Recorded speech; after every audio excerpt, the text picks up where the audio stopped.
The evolution of computers मालिकेमध्ये तुमचं पुन्हा स्वागत आहे. मागील भागात आपण पाहिले की ट्रान्झिस्टरमुळे संगणक अधिक विश्वासार्ह कसे बनले. आज आपण अशा तंत्रज्ञानाबद्दल बोलणार आहोत ज्यामुळे संगणक लहान, वेगवान आणि व्यावसायिकदृष्ट्या यशस्वी झाले. भाग 5 मध्ये आपले स्वागत आहे. एकात्मिक सर्किटचा काळ. ट्रान्झिस्टरमधील समस्या.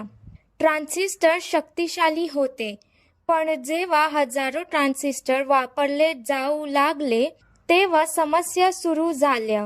समस्या: खूप जास्त घटक, गुंतागुंतीची वायरिंग, उत्पादन करणे कठीण, जास्त खर्च.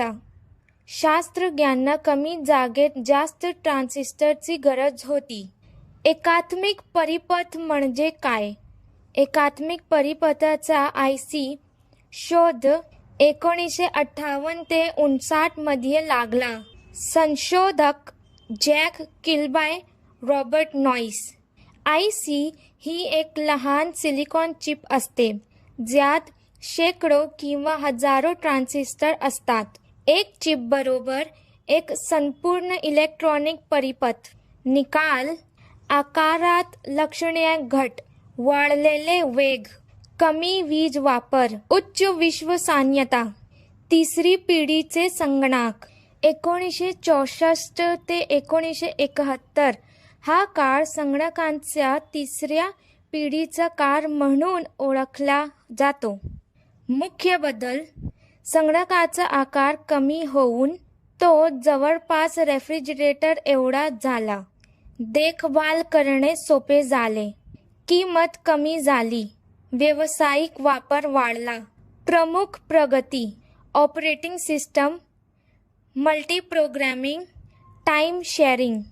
आता अनेक वापरकर्ते एकाच वेळी एकाच प्रणाली वापरू शकत होते. लोकप्रिय तिसऱ्या पिढीची यंत्रे.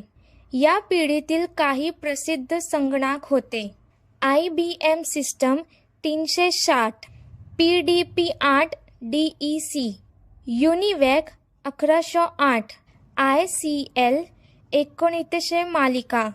IBM सिस्टम 360 ने मानकीकरण सादर केले.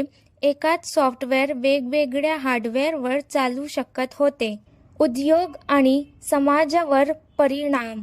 तिसऱ्या पिढीनंतर संगणक केवळ प्रयोगशाळांपुरते मर्यादित राहिले नाहीत.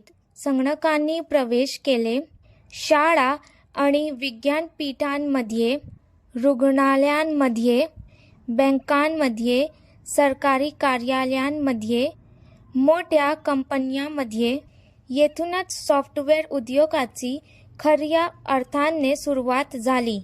मर्यादा: त्यांच्या यशानंतरही काही मर्यादा होत्याच.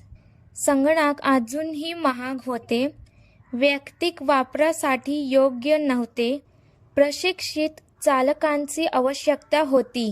पुढील पाऊल स्पष्ट होते: वैयक्तिक संगणक.